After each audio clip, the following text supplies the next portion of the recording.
Investigators say missing Montana teacher Sherry Arnold is dead, but no one's found her body. Right now, 2 men are in custody. We just heard about them, and we're getting our first look at them. Their mug shots released moments ago. 47-year-old Lester Waters, 22-year-old Michael Spell face charges of aggravated kidnapping. The FBI won't say what these two guys told them, but they're asking everyone from Montana to North Dakota to look at their own land, to look for any disturbed ground where Sherry Arnold could be buried. Back with us, criminal profiler Pat Brown. Also back with us, Steve Cardian, former police detective. Pat, I'll start with you. It just got handed this a couple of moments ago. 14 pages, a rap sheet on the older gentleman, 47-year-old Lester Waters Jr. Thumbing through this, and again, we haven't gone it. We're trying to get over it with a fine-tooth comb. 08, third-degree felony, sentenced to a couple of years. 02, possession of a weapon. 01, a misdemeanor, a couple of misdemeanors there.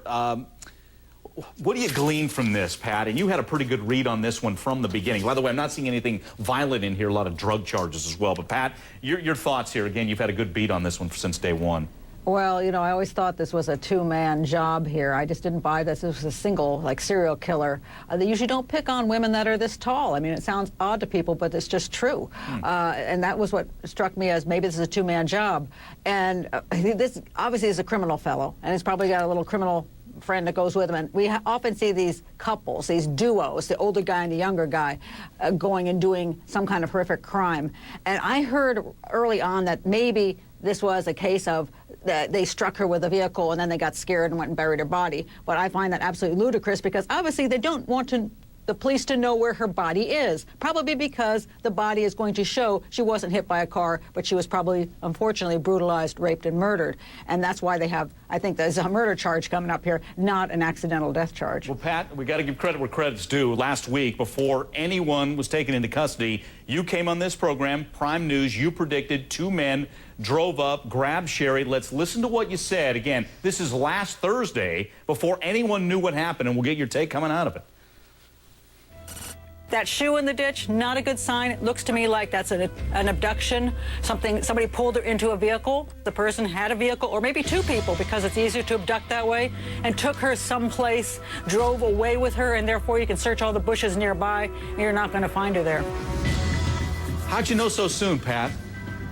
Well, I can't say I know. I mean, we're talking about very little information, but from my experience in other crimes, this is what it looked like to me. This is the kind of behaviors I've seen before with a taller victim. Really, I mean, usually serial killers go for 5'2", 110 pounds, 20 years old. So when you see an older woman who is grabbed, who's taller, there's usually something else going on there. And a duo is much more likely to grab somebody who's out of the box, the normal box, and say, hey, cool, look, they got some lady over there. Hey, why don't we grab her? So they have this little chit-chat going, kind of like what we see when somebody, you know, they kind of do target shooting and shoot people down. We have one driving and one shooting.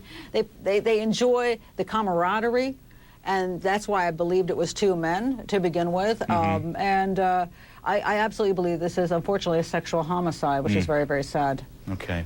Hey, Steve, let's pick up on a point that Pat made about this being a 2-man job. And we've seen this in other famous crimes, the Connecticut murder, where it's an older guy and a younger guy. D.C. Sniper, we had the same, older, younger. Have you seen that in the past? Is that any kind of were the older criminals mentoring the younger criminal? I mean, or is this happenstance here? I believe that it's happenstance. It does happen. It has happened in the past. They're also comparing it to another case in North Dakota when Drew Shajeen was leaving Victoria's Secret. She was kidnapped, raped, and murdered by a single predator. But yeah, it does happen. A good call on Pat's part. Unfortunately, we have a wonderful woman who's been likely murdered. But law enforcement does have good information. They just don't know where the body is. If it did cross the state line, the FBI is going to take the case. If it didn't, it'll remain locally in Montana. Hey, what about the evidence here? I mean, did you find it odd where, you know, we knew that she was gone, Steve, but yet we don't have a body, and we're asking people in that area to search their property for any disturbed ground? What kind of do you think we've had a confession here? We have first of all, we have a good witness that called in that information, and it appears that at some time these 2 or one of them were talking to law enforcement and apparently lawyered up at a later time because they did extract good information and they do believe that she's dead, and for them to get an extradition warrant to bring them back into Montana, they have to have some pretty solid evidence, Mike.